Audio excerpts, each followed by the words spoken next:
you. Well, welcome to this talk titled Shuttered Screens, Cinematheques in a Post-COVID World. Of course, as we speak, cinematheques around the world, in most of the world, actually they've remained closed because of the pandemic.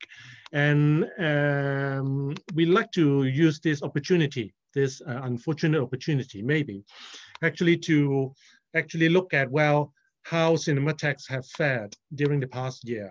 Well, this is actually, well, a year onwards from the outbreak. So I think it's probably a good time to take stock of what we've gone through. And then we'll also look forward and then to see what 2021 beckons for all of us. And I'm Clarence Choi. I'm from the Broadway Cinematheque in Hong Kong. We also have Didi Wu is with me as well. Didi is my colleague at the Broadway Cinematheque. And we are very happy to have programmers from 3 cinematheques across the world, at different corners of the world, to join us for this discussion. So maybe I'll just introduce each of our speakers first. Birgit Kohler. Birgit. She is the co-director of Arsenal Institute for Film and Video Art in Berlin. The Cinematheque, of course, behind the forum program at the Berlin International Film Festival. And then we've got Brad Dean, the director of TIFF Cinematheque. He manages the TIFF Bell Lightbox. And also, he's also the lead programmer for the Masters and TIFF Cinematheque program of the Toronto International Film Festival. And then last but not least, we've got Paul Vickery. Paul is the head of programming at the Prince Charles Cinema in London. The cinema is one of the leading repertory houses in London, and it's also very well known for its special programs. It's very engaging for audiences there. Well, with the pandemic, with the closure, the cinema must have taken a big hit as well. So, without further ado, so maybe we'll start the discussion, but well, maybe I'll take the liberty of starting the discussion by giving everybody an outline or a rundown of, well, what we've gone through at the Broadway Cinematheque in Hong Kong. Just like all of our speakers, the cinematheques that they run, we've been experiencing closures, reopenings, closures, and then reopenings. In Hong Kong, we're actually braving the 4th wave of the pandemic. So we've gone through quite a tumultuous time. But well, maybe I'll just give everybody a brief introduction of what we've gone through. And then later on, Birgit, Brad, and Paul, of course, they will be, you'll be talking, sharing your experiences with us from Berlin, Toronto, and London, about, well, your experiences as well. So please bear with me when I try and share the screen here. Okay. Right, okay. I took the liberty of describing this year as cinema pandemia. Well, it's a very ominous, well, thing to do. But actually, I think probably this is what we've gone through. I mean, for all of us. And for the Broadway Cinematheque, well, in Hong Kong, we are quite near the epicenter of the pandemic. So from January, we already sensed that something was not quite right. So actually, we're already starting to adjust our operations back in January. So in March, actually, since the outbreak in January, we've already been looking at what we should be doing in terms of, well, social distancing in cinemas. So on March the 14th, we started what we call the diamond tier. So as you can see from the background here, we had our audience members actually sitting separate from each other so as to maintain some kind of distance between each of the viewers in the cinema. And then, well, in order to engage with our audiences during lockdown, we've thought of various things to do. So we were not the first cinematheque or festival to do this, but in April, we actually invited filmmakers and programmers to record short films with the theme of, well, which film or what kind of film you'd like to see after the when the cinemas were to reopen. So among the filmmakers, programmers that who agreed to feature in this series, we've got Denis Coté from Canada in the top left-hand corner. He recorded a short for us. Anthony Chen also recorded a short video for us. And then in the bottom left corner, our Christina Nord, Birgit's colleague at the Arsenal, at the Berlinale Forum, also took part in this enterprise. And then Lilian Sten from the Locarno Film Festival, he was then the artistic director of the festival, also recorded a short video for us from Paris. So, well, we also started things like a online film quiz to keep audiences engaged. And then, well, with the opening in the cinemas, beckoning in May, we offered half-price ticket offers for our members. It actually, we asked audiences, we asked the public to join the Cinematheque as a member. And then from there onwards, they were able to enjoy half-price ticket offers. So the cinema reopened on May the 8th. So we managed to organize some screenings and some festivals, but then again, the cinemas closed again on July the 15th. But well, before it closed, we did online talks for our programs. Of course, you guys also did that as well, I'm sure, in Berlin, in Toronto, and in London as well. We had directors zooming in, well, for want of a better word, from their residences, from their own hometowns, and then to give talks to audiences in June and July. And then the second shutdown hit from July the 15th to August the 28th, so 44 days. But afterwards, the cinemas opened again, but of course, well, everybody would have to attend screenings with face masks, and that applied to filmmakers as well. We managed to organize and to go through with our Hong Kong Asian Film Festival in November. And as you can see, everybody went with face masks, okay, in ceremonies, at screenings, at talks. So it's a festival, a face mask festival. And I'm sure, well, this is what happened to programs around the world as well, for example, in Toronto. And then later on, well, we've got a third shutdown from December the 2nd onwards. We are still on shutdown, 6 days, and counting. So, well, the story continues, and well, we don't know what beckons, but well, I'm sure, well, the cinemas are going to reopen soon. But well, this was basically our strategy, where how we confronted the shutdown, the various shutdowns that we've gone through.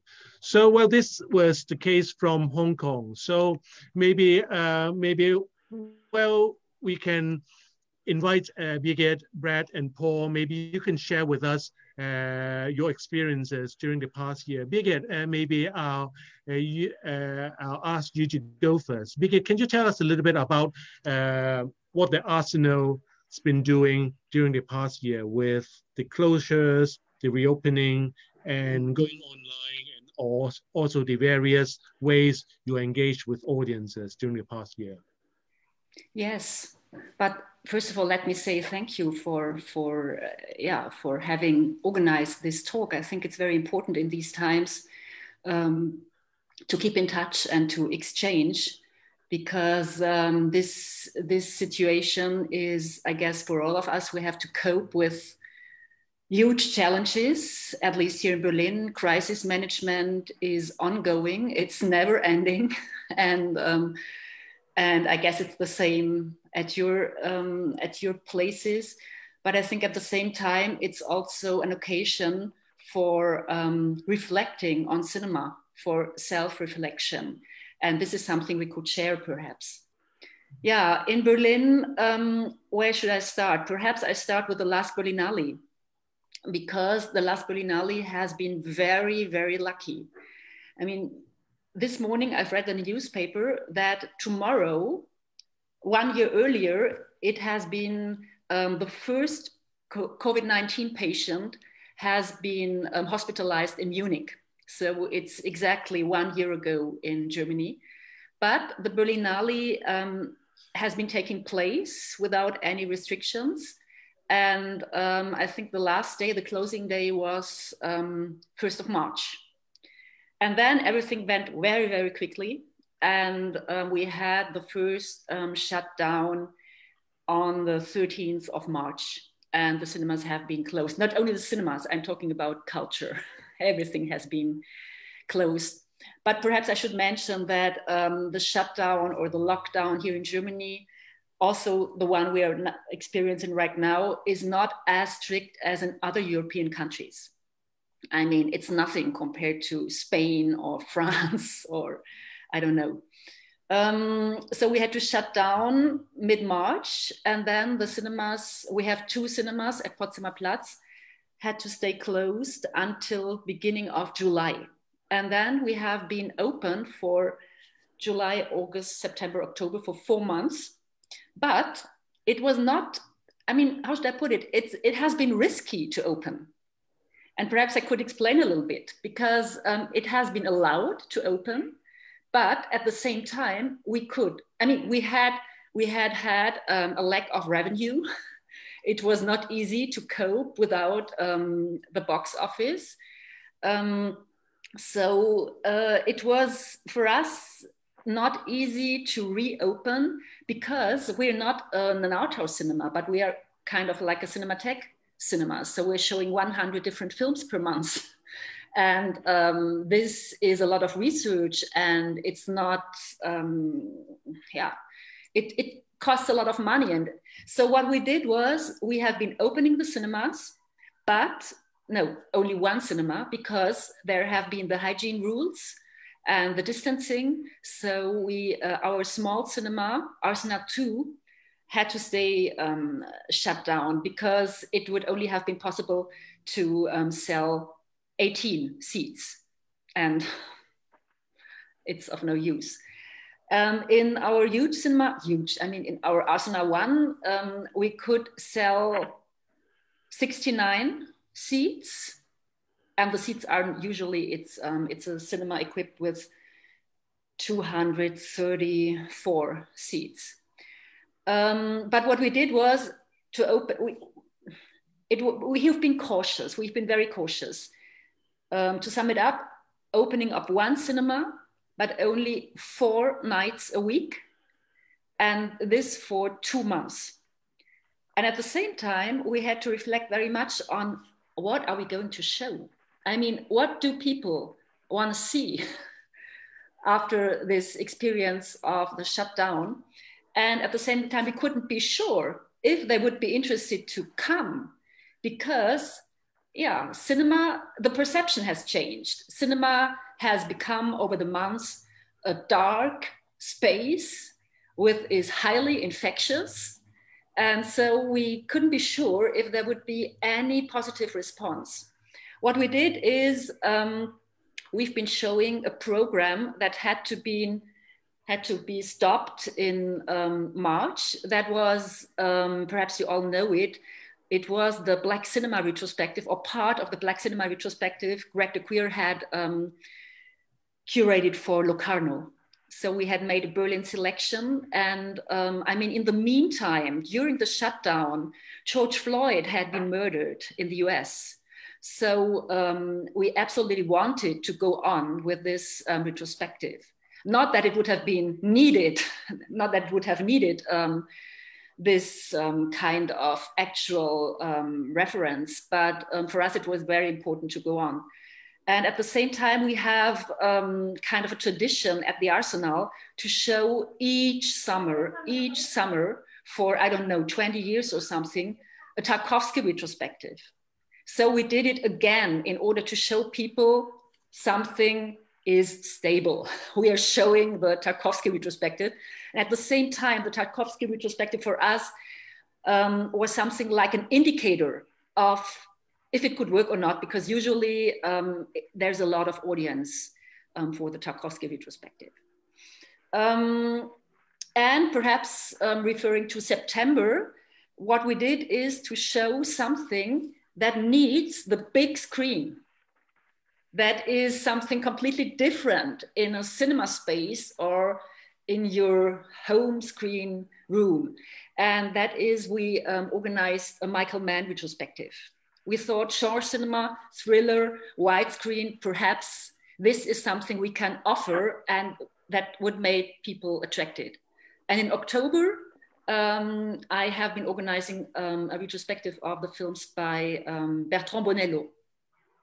This had been planned earlier the year, so I absolutely wanted to do it later in the year. And I must say, after the first 2 months, we decided to open the cinema each night because in July and August, it went better than we had expected. We really had an audience and a very happy audience, so to say. For me, it was very touching to see how people enjoyed meeting each other without having prepared to do so. I mean, these occasional meetings, that was something people enjoyed very much. I mean, at the same time, they had to stick to the hygiene rules. We couldn't have receptions, what we usually have after the openings. All this was not possible, but at least there was life in our cinema. And for us, it was a very important experience. Then we had to shut down again, beginning of November, and we're still in this shutdown. And we have to readjust our plans each week, different reopening scenarios. Right now, we don't have a stable perspective of a reopening date. It's completely open. And that is something I guess all of us have experienced, that it is not possible to make plans. I mean, we plan, but we all have to be super flexible. So this is what I can tell you in terms of physical cinema. At the same time, if I'm getting too long, perhaps the others tell first, because I would now tell you a little bit about our online activities. Okay, maybe, yes, Birgit, as you mentioned, we are going to look at also how our cinematheques have shifted online, which is a pretty big issue too.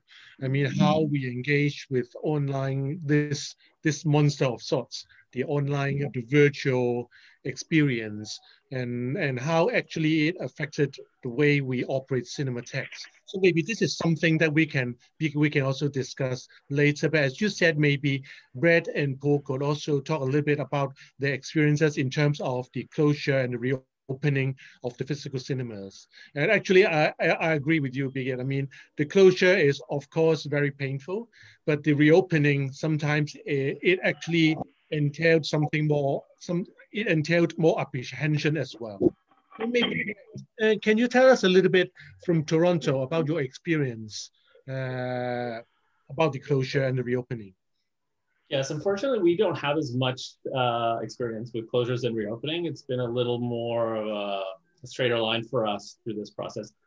We closed down about at some point earlier March, and we immediately began thinking of how to connect with the audiences, and one of those was obviously digitally, and maybe I'll save that a little bit, but that's a lot of our story basically over the past year, is this kind of transitioned to a digital world.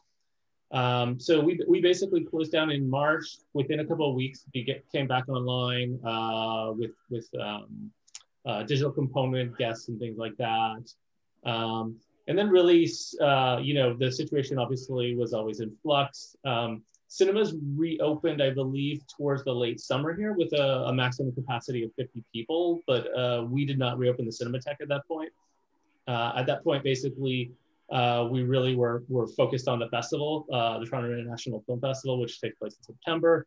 And obviously changing a 300 plus film festival into something else. So it was a much smaller festival, but we were able to open for the cinemas and tip the light box for that with a maximum capacity of 50 people.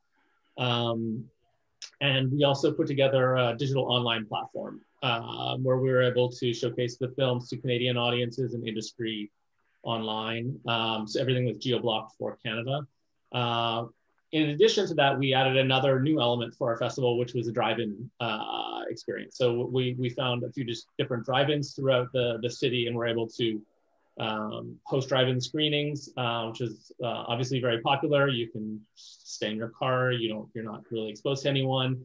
And then as far as guests go, it was mostly that Skyping in or digitally bringing in guests for the introduction, since that's a huge part of our festival experience. We did have some of the local filmmakers were able to attend some of the screenings, the drive-ins, and in cinemas. And then after the festival, we went right back into a lockdown again, and that's kind of where we've stayed. But immediately after the festival, we were able to launch our online platform, but we can get more into that later on. Okay. Yes, I mean, and Paul, how about you? I mean, how about you in London? What are things like when things closed down in March, I guess? I mean, and I guess the shutdown lasted all the way until October, right? Yeah, just before we had this, we went live and you asked how many days we've been closed. I didn't have an answer, and I thought I'd have a look. It's been 308 days total so far that we've been closed since the 20th of March, with similar to Birgit's situation in Berlin, a reopen and a close and a reopen and a close, the highs and lows that come with that. Our initial closure was, there was a point, it happened towards the end of the week, and I remember it being the start of the week where we knew it was something that was coming, but we had to wait for government enforcement to help with our potential claims for insurance. We couldn't just choose to close the business, it had to be government mandated closure. So once that came through and we closed the doors, our initial concern was obviously the team that both are my position in the upper management as well as those on the front of house. So our first port of call beyond program stuff was to make sure that everybody was looked after and felt that they were at least secure for the immediate future. So prior to the furlough scheme being announced, we'd given sort of a timeline of, we have a certain amount of resources that can keep everybody safe and looked after. Thankfully, we'd come through one of the busiest January, February, and Marches, start of Marches that we'd had in years. It was tracking to be one of our best years ever, typically. But that gave us a good sort of level of a safety net before we knew that we'd have certain protections from the government. From my perspective, as soon as we shut and I felt that we were all okay to continue, it was a program that I had to deal with, which we are a cinema that programs, I'm booking Christmas films in January. So we're quite far a bit in advance, as I'm sure we're not working within the months that we're actually watching, we're almost years ahead. The downside of that sort of block of work is having to move it all, and then every one you move, it's a knock-on effect, it moves something else. And the optimism of the time was, well, we'll just move March to, May, and then we'll move the year round. And then we did that, and then the lockdown extended, and we moved it again, and we moved it again, and then it just got to the point of, we threw in the towel on some seasons and some plans. We'll keep those in the pocket for a while. But during that period of closure,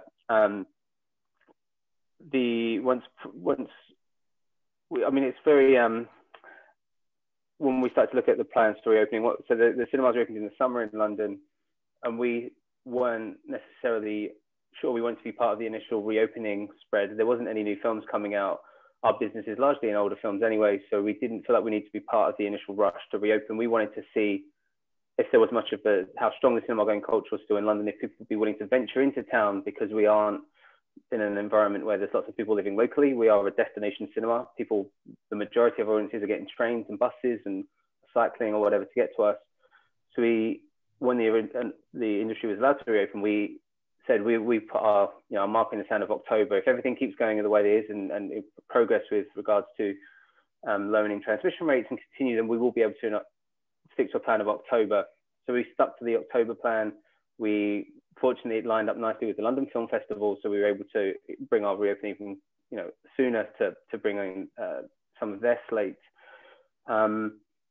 So once we had that in place, that sort of felt like we could start working through the summer on the things we did, which was audience engagement and cinematheques quizzes. We had a group that do quizzes at the cinema that were doing stuff, and also checking in with our audience, because we kind of see ourselves as, despite not having a footfall community, we're very much an organization that listens and responds. So our emails weren't sales emails. They were just telling our audience how we felt, how the people behind the scenes were doing, if they wanted to speak to us in any way. And largely, through the conversation of film, we were there on our social media or we were there on emails. So it's just kind of almost we kept, as a team, having these meetings where like, what can we do for the audience at this point? We're not open as a venue, but we know people rely on us as a venue, as a beacon of some sort of hope. So we just sort of worked through that through the summer, which once we had those plans in place for October, once we were able to tell everyone what we were showing, the response was, oh, actually, yeah, people do really want to go back to the cinema. We were actually, to a degree, felt like we maybe sold ourselves a little short, or our audience, or the desire to see something beyond what everyone else was showing. They were waiting for a cinema to come back. So once we announced that program, we had similar, obviously, social distancing capacity issues.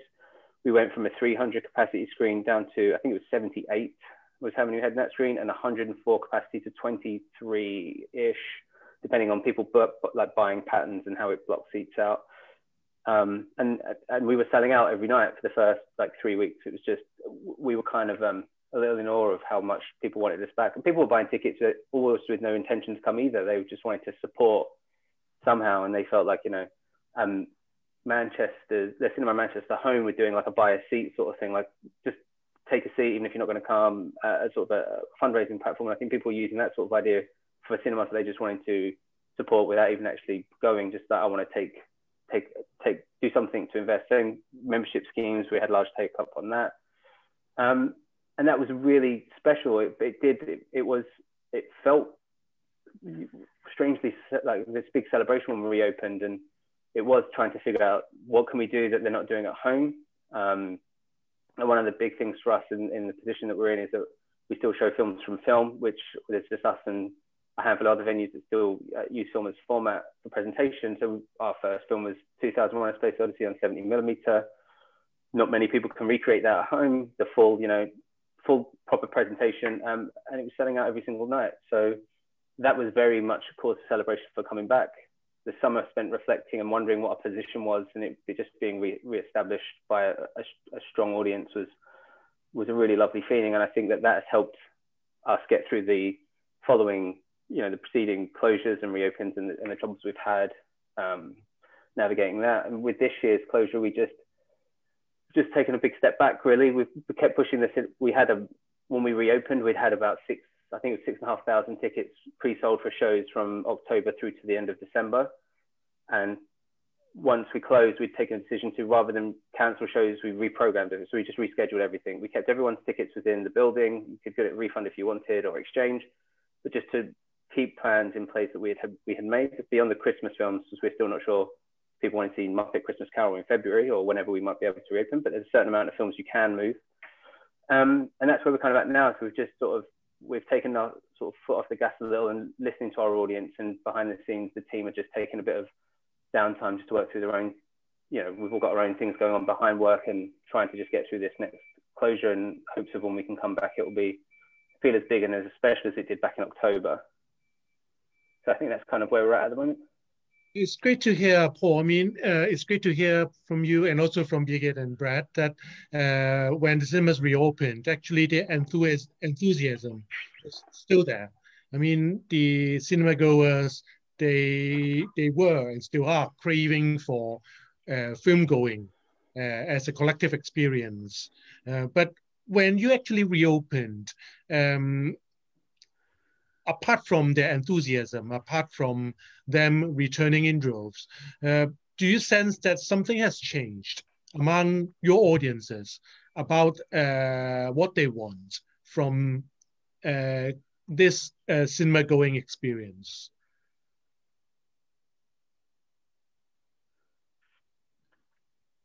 Yes, maybe Birgit, can you? Yeah, I mean, I guess what they really enjoyed, I mean, those who have been coming, is not only the program, but the fact of being together, sharing aesthetic experiences. I mean, the cinema is important right now as a social space. It is, I can put it as short as such. And the programming at the Arsenal, which is always a programming very much related to what is happening in society,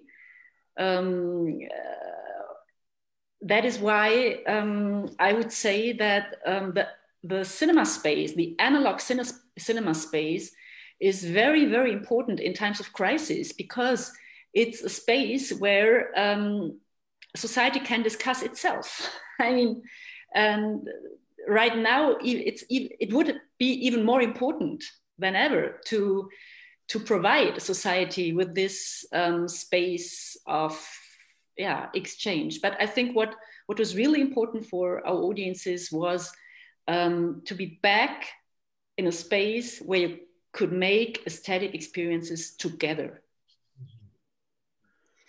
So actually, Birgit, for all of you, just mentioned how actually when the cinemas reopened, you did a program on Michael Mann's films, because these films demand to be experienced on the big screen. So the shutdown and the pandemic and whatever, it has affected your choices in programming what films you program in the Cinematheque, isn't it? We had been thinking about Michael Mann earlier already, but I think because of the shutdown, it was very clear that it's now a very good idea to do it now. And I think in terms of programming, yes. I mean, I'm the one in our programming team who is saying very often, let us not forget that we are living a pandemic and that we do not know, it has an open end. We do not know how it will have affected all of us, our perception, our thoughts on curation, I mean, everything. And I think this pandemic is a true, how is the English word? Caesura. I mean, it's a break. And I think it will affect very much what people, how they visit, if they are comfortable visiting a cinema space, or if they will never become comfortable again to be together with a lot of people, with a huge crowd in a cinema space. We cannot know, and we have to take this into account. And also in our discussions on a future program, I think there should be markers. Of course, you can go on programming important filmmakers, or those who might be of a huge importance now. But at the same time, I think there should be markers in the program which make clear that it's a special situation, that it's not like before, that there is something that has changed and will go on changing. Me personally, I don't think that we can go on like we did before. Mm-hmm. There will be something like a break. But I mean, this is perhaps no reason to get depressive or something. I mean, I think we should take it as an occasion to reinvent cinema, to be self-reflexive, to create. I mean, we shouldn't let the virus dictate all the conditions. I mean, we can be creative as those who have a curatorial expertise and as those who are living in this society and have questions. Brad, I mean, speaking of caesuras, actually in Toronto, I mean, the TIFF Lightbox and TIFF itself, the festival, you are among the first to actually go online to find ways of engaging audiences, even without the cinemas. So what was it like? I mean, when the cinemas eventually reopened, how did you find the audiences? I mean, after being conditioned with online home entertainment, home viewing for so many months, when they came back, what were they like? I mean, have they changed? In what ways have they changed? Yes, it's a little difficult for us because it was for the film festival, which is a hugely popular event in the city. But for us as an organization, our focus is always on our audience too, and it's always thinking about how do we connect with our audience. So immediately, that's how we got into the digital world, was because we just needed a way to connect with that audience, and we saw the way forward from there as this kind of hybrid in a way, I guess, where we would offer both. And I think that's something that will continue far on beyond just the pandemic. I think we're always looking at how we can connect with an audience, both online and in cinema. And I've always felt that in a lot of ways they can complement one another. I think they're very different experiences in a way. But the enthusiasm for people coming out was I think the same as everyone else. It was really interesting to see that people were very excited to share this together. And that's why I say, I think these are different experiences in a way. I think watching a film at home is great. I mean, it's helped many of us get through this. You can watch these films online that give you a sense of normalcy. They give you a sense of the trajectory of history. It's really important that we have those, and they've gotten us through this. But on the same hand, there's nothing like going out and sharing that experience with other people. So I think the second that opportunity is offered to people, I think that they do want to jump to that opportunity. Of course, there's always going to be people who are going to be uncomfortable with that. So I think there is going to be definitely a division yet. I think I think what we offer is so important, and the way we share that with others is so important that I think, when we reopened for the festival, people were immediately eager to come out. And I'm, once we reopen the Cinematheque again, I'm hoping it'll be the same.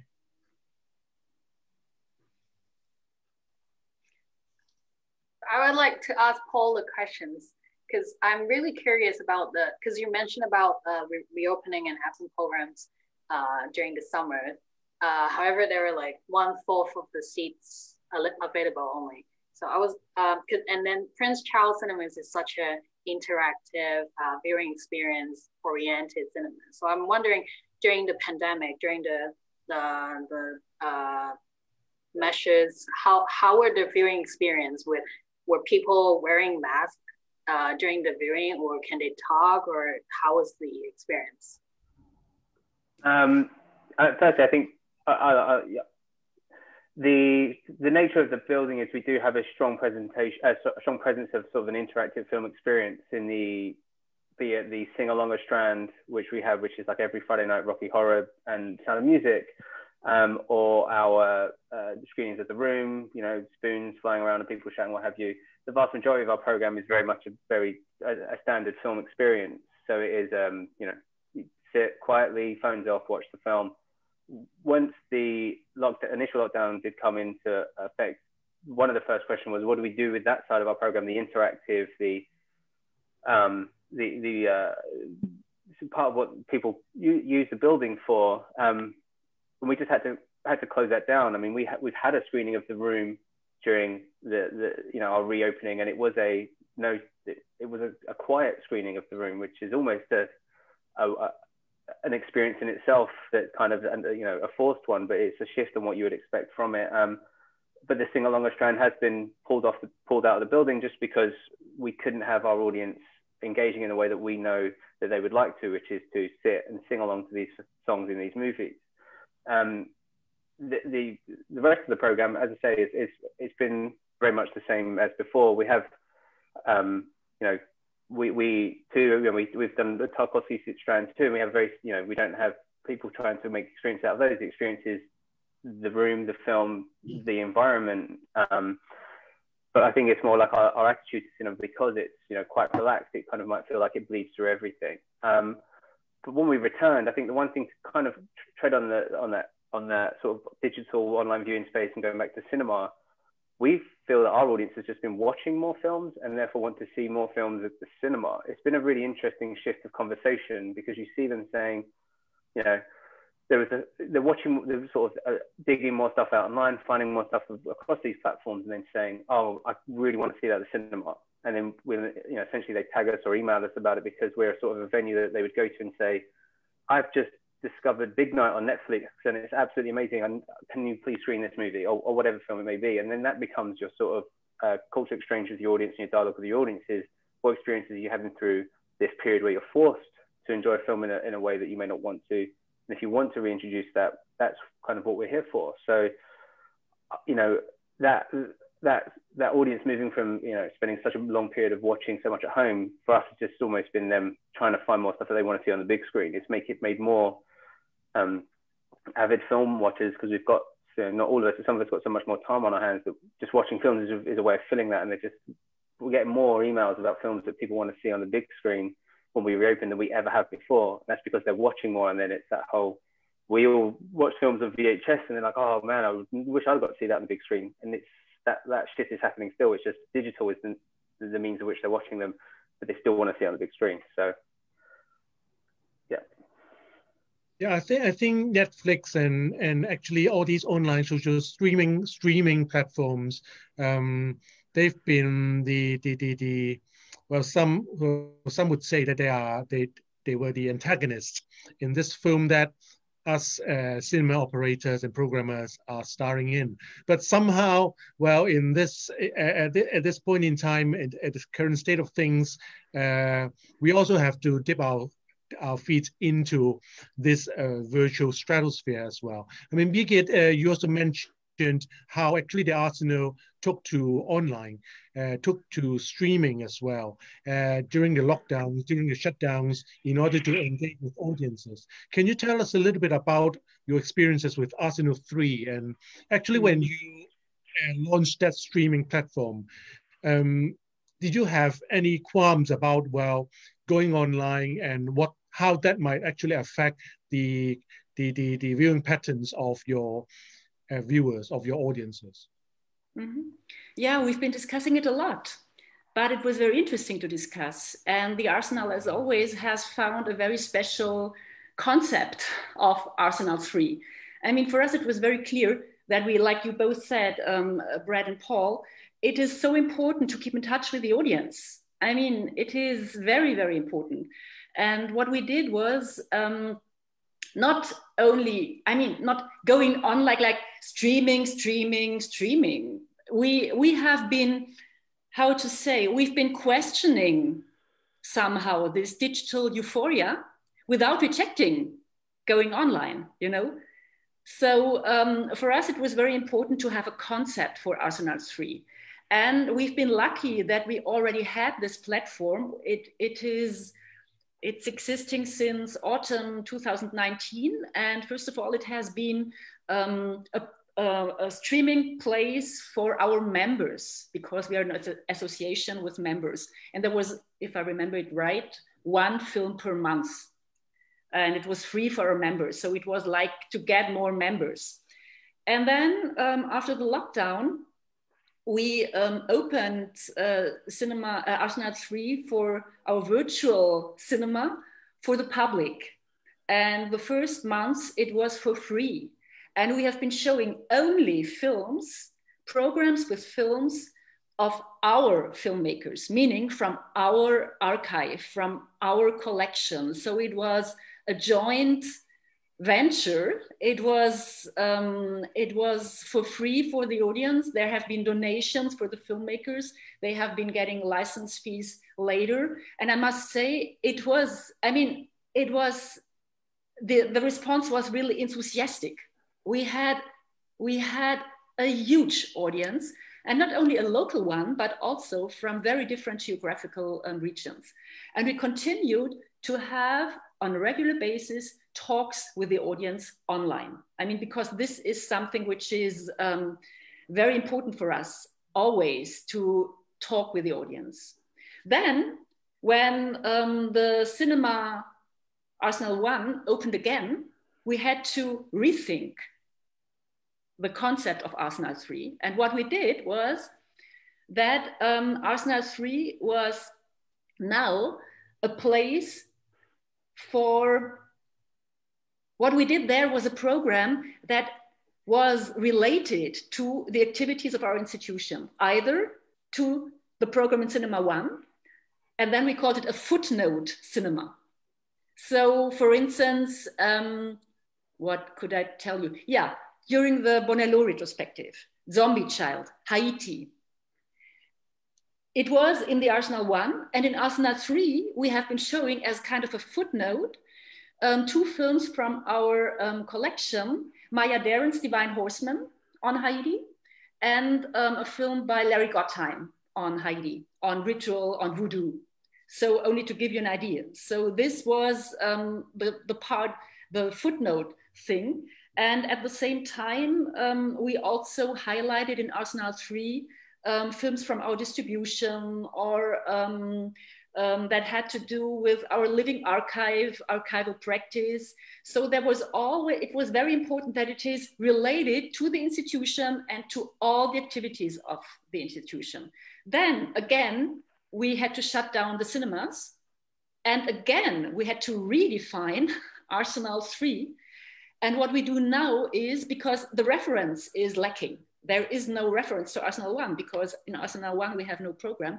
What we're doing now is to show, again, Arsenal 3 is again a site for excursions, for associations, for reactions to what we're doing at the Arsenal as a whole. And right now we are, for instance, showing a retrospective of the, I mean, it's about 5 films of the German documentary filmmaker Philipp Schäffner. Next month, it will be a retrospective of Birgit Hein and her former husband, Wilhelm Hein. This is very political experimental cinema from the 60s to the year 2000. And right now, for instance, in terms of the Schäffner retrospective, I think we have 160 new members, not really members, but those who have bought a ticket to see the retrospective, the whole retrospective Philipp Schäffner. It is not expensive at all. So this month it has been a success, and it's already the 4th new concept of Arsenal 3, but this is what it's all about. We need to be flexible. We need to redefine. For us, it's about redefine and refine the relationship between the analog cinema and the digital space. And I think there is, like Brad said, they can complement each other very well. I mean, there can be a very fruitful coexistence. Brad, how has the raison d'etre of TIFF Lightbox online presence changed?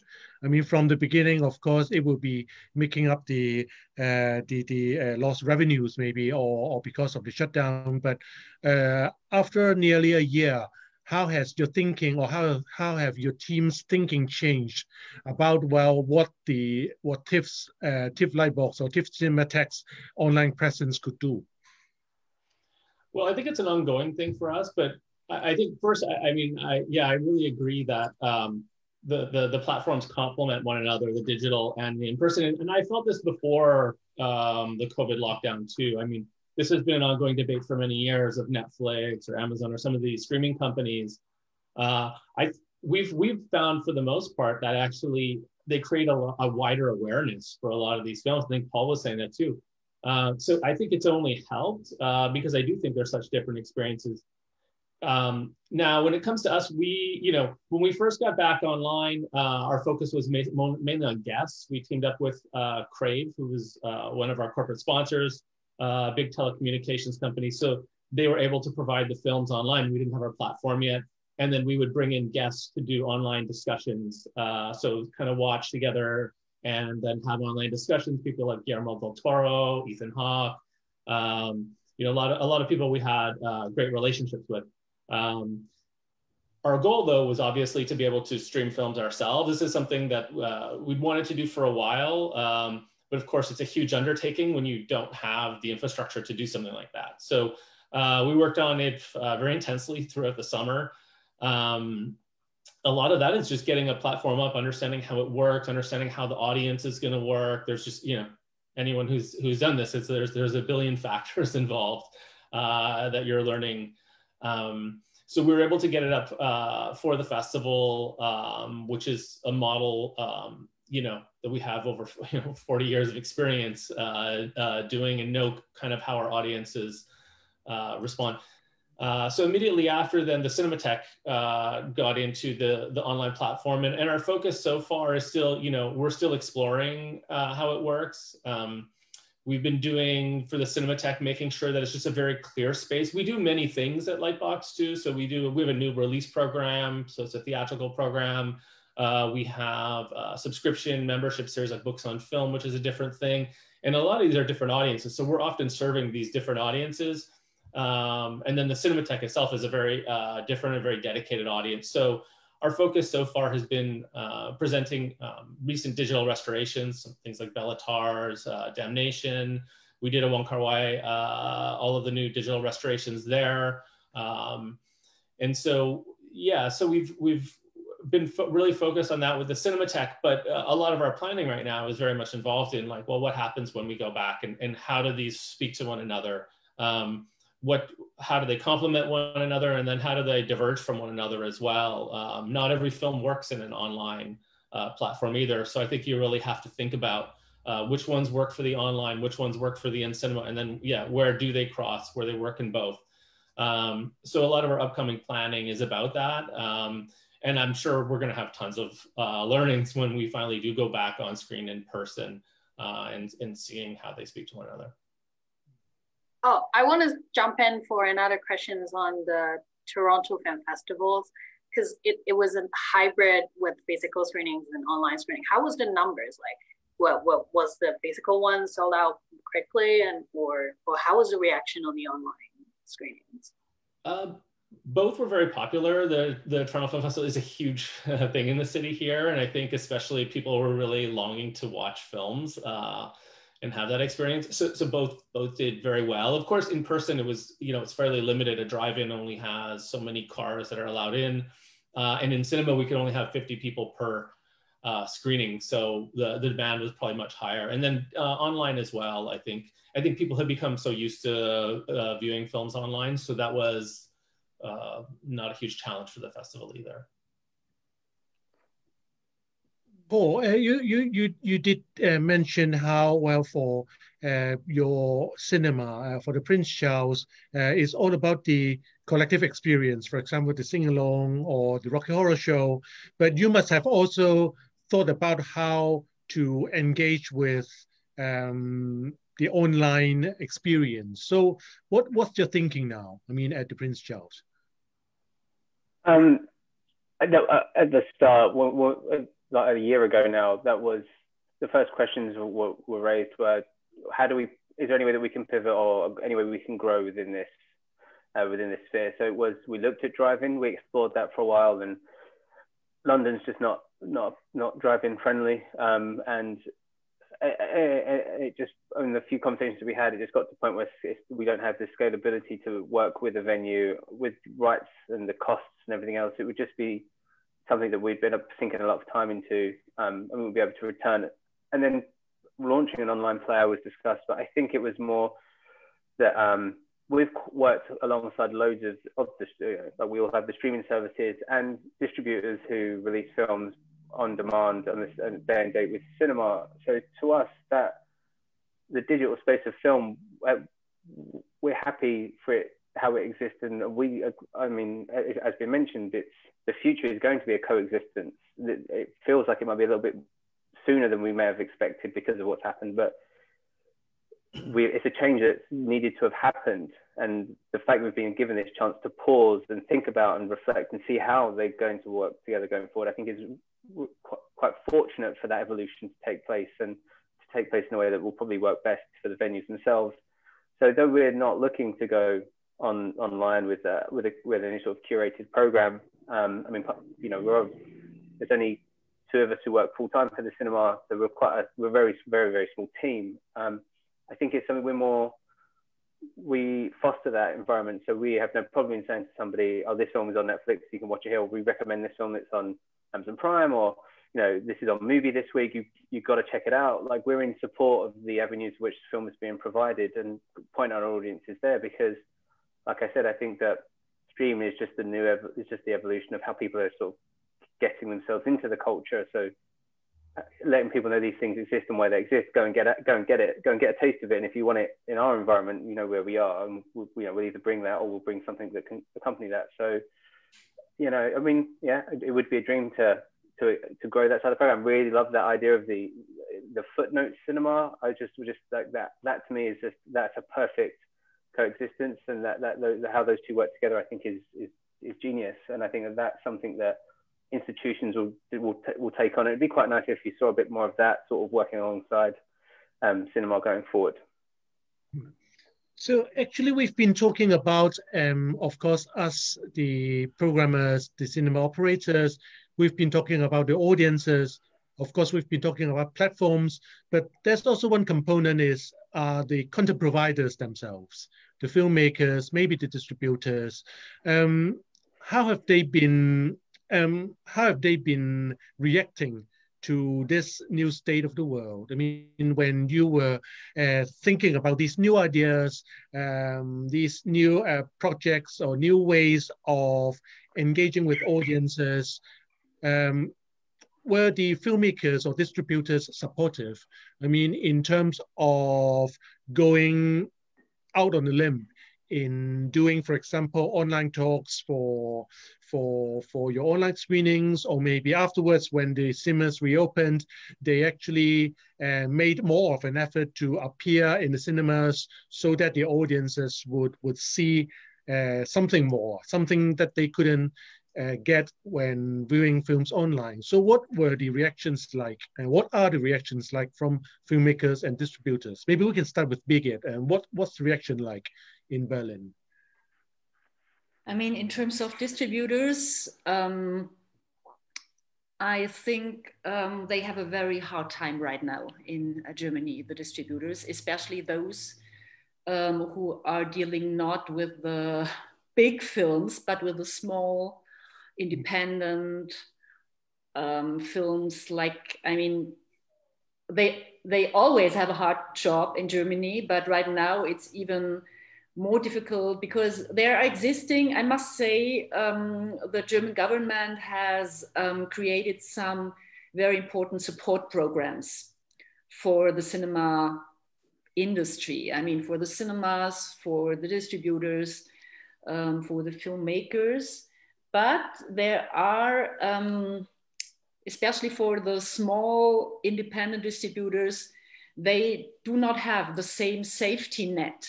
So for them, it's right now very, very difficult. But they, like many others, they had new ideas, and they created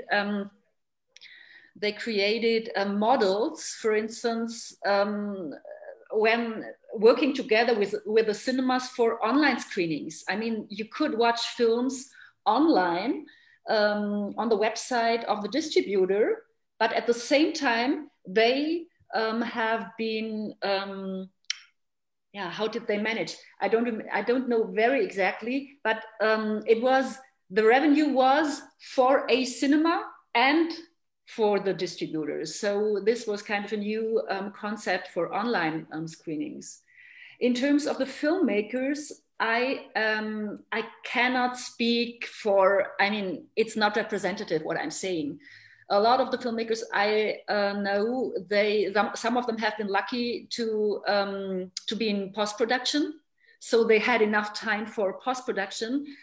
Some others, they are writing and writing and writing. In terms of new projects and the shooting process, it's much more complicated. I know that in summer, it was possible to shoot, but it was very complicated because you needed the tests, you needed the doctor, it was very, very complicated. But there have been shootings taking place. But I really cannot speak for the majority of filmmakers, I don't know. It's only these few experiences I have of filmmakers I know. Brad, for you in Toronto, what was the situation like? I mean, when you developed all these new ideas or new ways of screening films, or maybe new ways of doing things at TIFF, what were the reactions like from the filmmakers? Were they enthusiastic or positive about these new ideas, or would they have qualms about, well, this great leap forward? Yeah, I think the filmmakers have been very enthusiastic as far as, well, at least from a Cinematheque perspective of you know, and the older films of just joining us for discussions about the work and connect. I think the filmmakers have the same interest in connecting with the audiences that we do. So they've been very generous and enthusiastic about joining us for talks and things like that. As far as films, it's been a transition, of course, I think, because you know, sharing the films, I think it's a bit of an adjustment. You know, people usually, you know, a lot of filmmakers are used to having a theatrical first and then following with you know, there's a whole process that goes through. So, but for the most part, I think, you know, like all of us, they've had to be quick to adapt and kind of figure this out. You know, you don't always have so many choices, unfortunately, today, but you know, I still think that a lot of filmmakers too, you know, you have to think about that too. Like different films work for different platforms. So, you know, certain films must be seen, I think, must follow that traditional pathway of, you know, theatrical to digital. And I think some filmmakers are going to hold films. I think we've seen that. I think we all know there's big films that we anticipated over the past year that have not come out. And I think they're holding until they can do that. Well, there's others that have gone digital right away. And I think that it's you know, I think the filmmakers have to decide what's the best for their films. And then us as curators too, we also have to keep that in mind too, of what is the best way to release a film, because not every film can just be thrown online and find an audience right away. So, so yeah, I think it's an ongoing thing, but I think we've all adapted fast. I think the filmmakers have adapted fast. Just a note on production here has been a very interesting thing in Canada, because production has actually gone fairly smoothly through this. There was a shutdown early on, but since then, I mean, we're in a lockdown right now, but film production is not locked down. So film production is still going, post-production is still going. They've developed these new methods for making films with, you know, COVID protocols and things like that. And it's all, you know, it's not easy, but it is going, you know, at a smaller scale, but still fairly smoothly. So we'll still have lots more films coming out in the near future. So Paul, over in London, what was the relationship like with distributors and filmmakers at your cinema? I mean, in this COVID or post-COVID world, I mean, were they supportive of the suggestions that you might make in terms of how to screen films when the cinemas reopened? Yeah, I think when I mean, the first thing when we were basically rescheduling was obviously our first port of contact with all the studios and distributors. They were largely thankful for our optimism. That in a time where everyone was just like, cancel everything, we were like, we're going to move everything. So there was always trying to, I mean, that sort of our interior ethos is always try to be as positive as we can and work with that as sort of a guiding light. So we were like shifting plans, always shifting plans. When it came to the digital space, I'd completely forgotten. We too, as Birgit had said, we too had partnered with a couple of distributors who had films that they were releasing video on demand, and we were giving a link that we could you know, share to our audiences, and the box office split, and would be split as if it was a box office. So you'd pay £8 for the film, and X amount would go to the distributor, and X amount would go to the venue.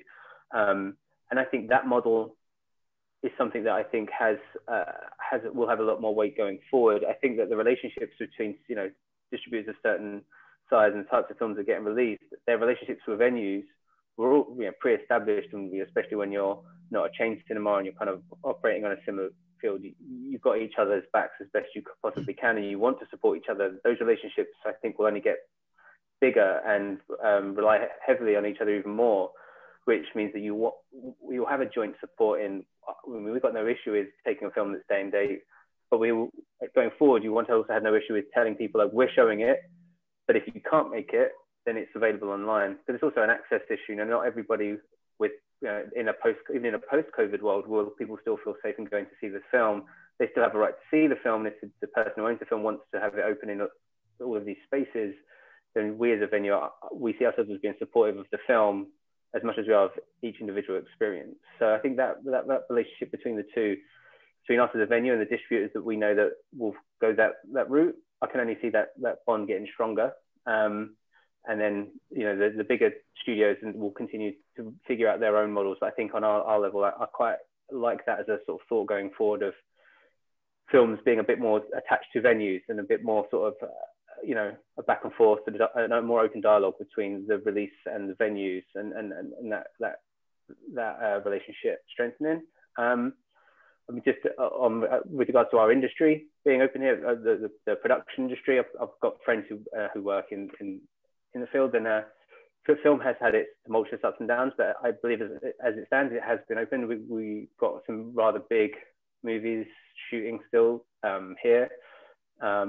There has been paused, but I know that my friends who work in the commercial, like TV advertisement production, has been a struggle, but it has continued to move forward. I think a lot of these have adapted and switched and done everything they possibly can to keep going from the moment they were given the green light to start to move forward. So yeah, things haven't stopped. There's still stuff being made. There's still I think that's part of some people I know who aren't within the industry. We've got this amount of films that are coming out, but what happens once they've come out? And it's like, oh, there's still stuff. It's just the conversation isn't as public about things that are being made because we're still concerned with those that haven't even been released yet.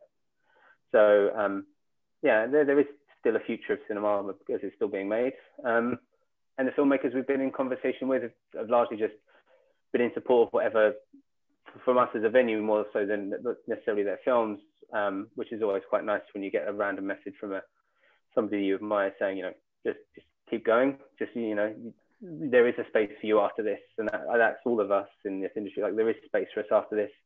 We just need to keep listening, keep adapting. And I think that's why our sorts of venues continue, because we have been through these evolutions through time, and we're always on the forefront of it. And we are at this point surviving. So. Mm-hmm. Yes, exactly. I mean, we should all just sit tight and then to just look forward. I mean, to see what things beckon in 2021. But maybe I'll just conclude this discussion by asking you guys. I mean, what do you think? Well, things will be like. I mean, with the vaccination and all that. I mean, when things become calmer, I wouldn't say going back to normal, because, well, there's no normal as such anymore. But when things become calmer later on, well, what do you think? Well, us, I mean, operators of cinematheques, what we could do or what we should do in the future. I mean, after the COVID, after the pandemic.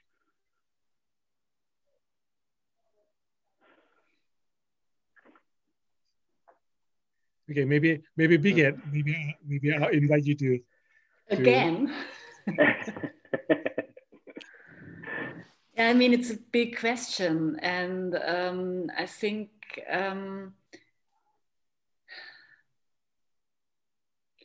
perhaps we will do what we always do. We are considering the situation in which we are, and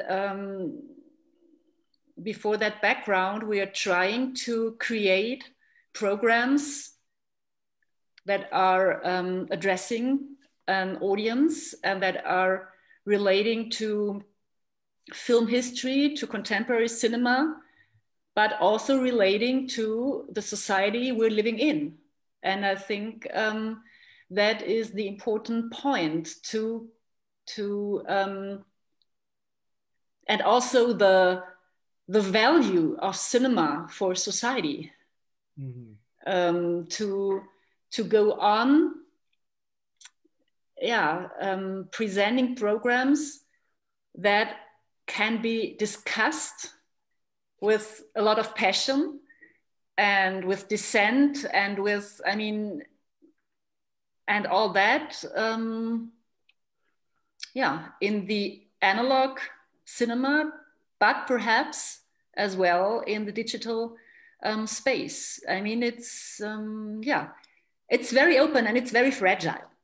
But I think we will adapt again and we will be flexible again. And I mean, we have, all of us, we have experiences as citizens and as well curatorial expertise. And that is what makes us strong, so to say. But at the same time, it's a very fragile situation, I think. Brad, what do you think about the role of a cinematheque? I mean, in a post-COVID world, maybe. I mean, I agree with a lot of what Birgit's saying there.